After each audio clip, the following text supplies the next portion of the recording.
Hello friends, a warm welcome back to my YouTube channel. This is your friend Truly Shoham.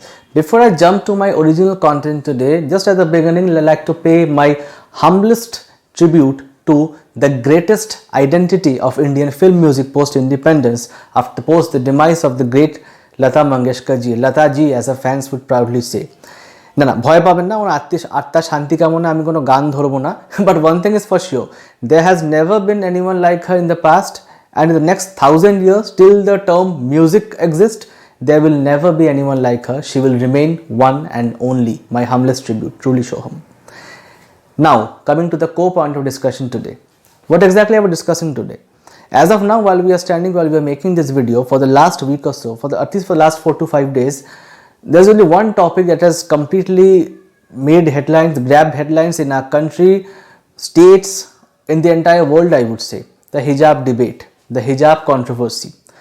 Should or should not faith, equality, patriarchy, interreligious bonding, religious conflict, decorum within the education institution, so many things all at one go. The constitution of this country, everything is at stake by this debate.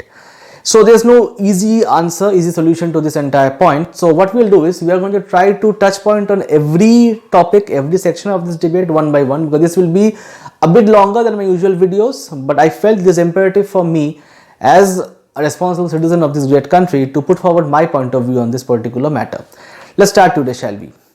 First and foremost, the Indian Constitution has enshrined each and every individual residing in this country to independently practice their own faith equally without troubling others. That is a right that Indian Constitution has enshrined upon every individual living in this great country. So far so good.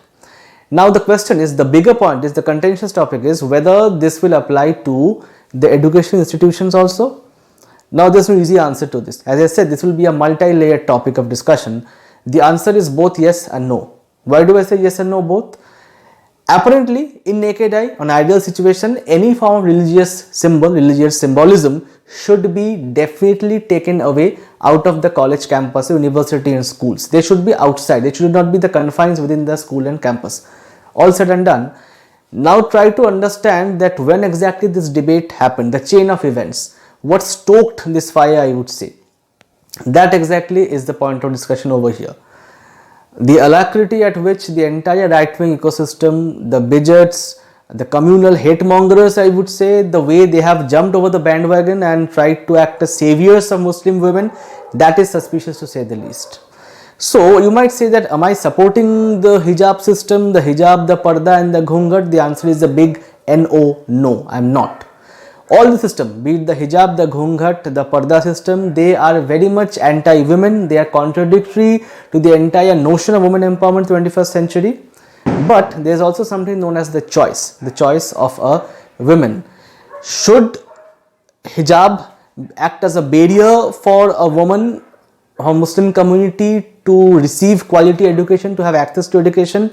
The answer is also a big no. And try to understand one thing, if we are banning hijab all at one go, then it should definitely imply and percolate on to the religious symbolism of the tilak, the kripan, the turban and whatnot. So where exactly are we leading to? We are just moving in an endless loop time and again. Also, if we are trying to have a blanket ban on religious symbolism, since ours is officially a secular democratic country till now, so we will also have to go and question the chief ministers of state proudly flaunting religious symbolism despite taking oath to protect the constitution of this country. That will also be under question. So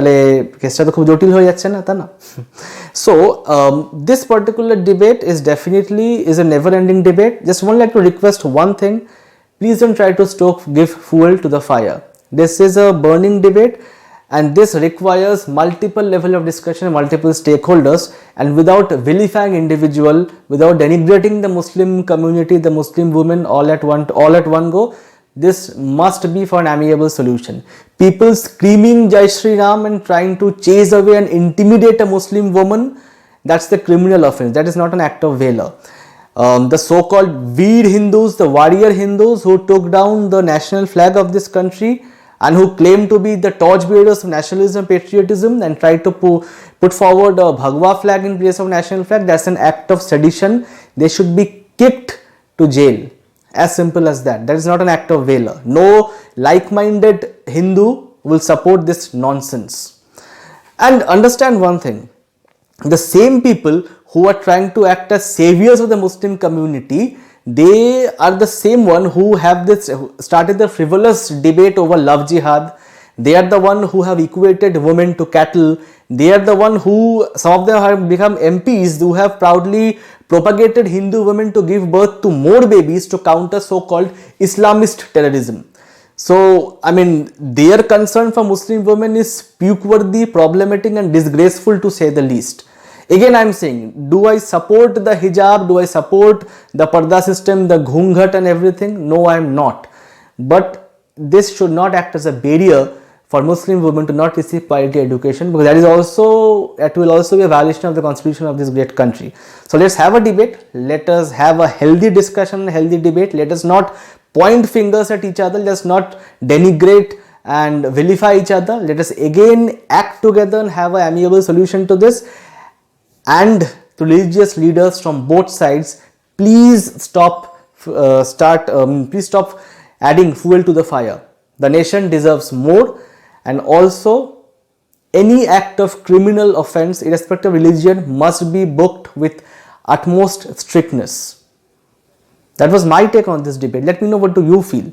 Do you feel that the act of the government is justified? Do you feel whatever I have said is justified? There should be a more nuanced debate on this, rather than people pointing fingers at each other, screaming their lungs out of Jai Sri Ram and Allahu Akbar. Let me know, what do you feel in the comment section. And let us know how do you like today's video. For news, updates, notification, please don't forget subscribing to my YouTube channel Truly Soham. And that's it from my end today. Thank you so much for tuning into my channel. Have a great day. Bye bye. Take care. Thank you so much.